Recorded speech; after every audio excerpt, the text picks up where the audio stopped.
Do you think Daft Punk are sheltering in place together?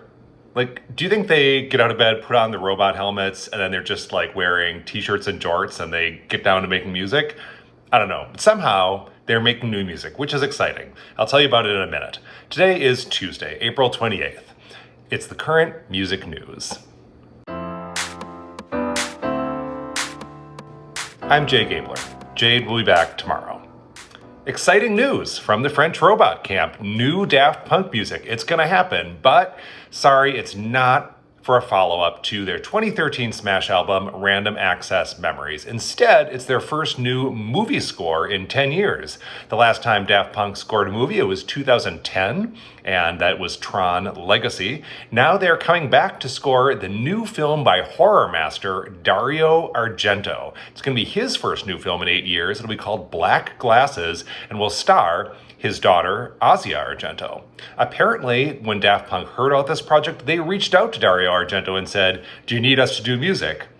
Apparently, they're fans, and the feeling must be mutual. Apparently, the writers at Billboard have a little time on their hands because they decided to dig into the Metacritic rankings of albums and find out just how often Grammy voters agree with a critical consensus on what was the best album of each year. Or at least the best album among the nominees for best album each year. And surprise, surprise, it's not all that often. So not all Grammy-nominated albums are ranked by Metacritic, but among those that are, in the last 20 years, only a handful of times have the album that was best reviewed won Album of the Year. Those years include 2002, when Norah Jones' Come Away With Me was a critics' tie with Bruce Springsteen's The Rising. Norah Jones won.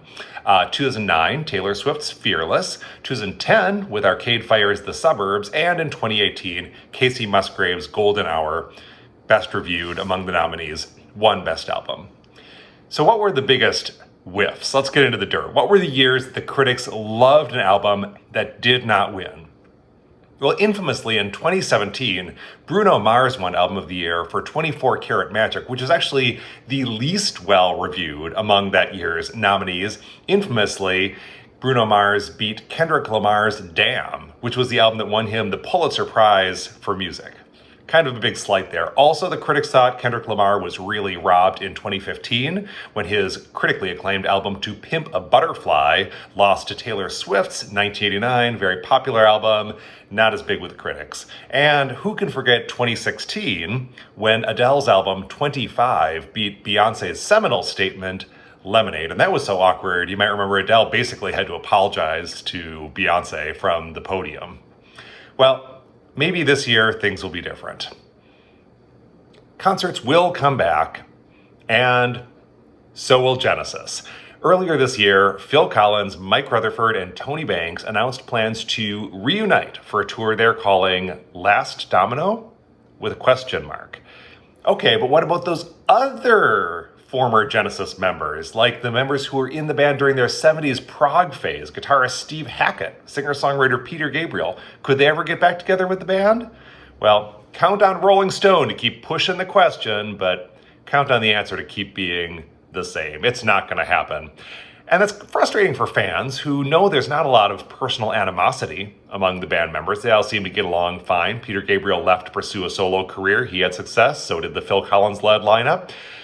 But the thing is, the band members know that there's just not a ton of people out there who really want to hear their old 70s concept albums like Nursery Crime and Selling England by the Pound.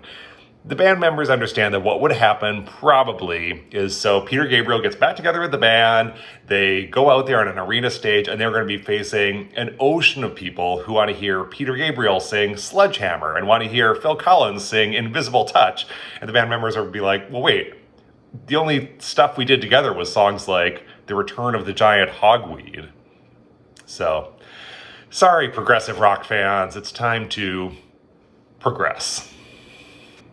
That's today's music news. We will be back with another update, so like and follow us so you can be sure to catch that.